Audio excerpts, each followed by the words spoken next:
ملزمان عمرے کی آڑ میں بھیک مانگنے کے غرض سے سعودی عرب جا رہے تھے۔ ترجمان کے مطابق ابتدائی تفتیش کے مطابق خاتون ایجنٹ بھی ملزمان کی ہمراہ جا رہی تھی۔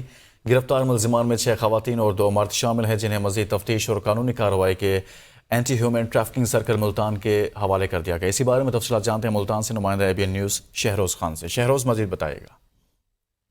جی بالکل، FI امیگریشن کی ملتان انٹرنیشنل ایئرپورٹ پہ کارروائی سامنے آئی ہے۔ بیرون ملک بھیک مانگنے کے غرض سے جانے والے 9 مسافروں کو جو ہے آف لوڈ کر دیا گیا ہے۔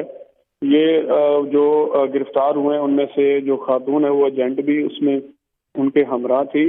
گرفتار ملزمان جو ہے وہ ان کے پاس نہ کوئی ہوٹل بکنگ تھی، اور ان میں جو ہے 6 خواتین اور 2 مرد شامل تھے۔ FI حکام کا کہنا ہے کہ گرفتار ملزمان کو مزید تفتیش اور قانونی کارروائی کے لیے جو ہے مقدمہ درج کر کے آغاز کر دیا ہے، اور ڈائریکٹر جنرل FI مزید کارروائی کو آگے بڑھایا جا رہا ہے۔ بہت شکریہ، شہروز خان ملتان سے بتا رہے تھے۔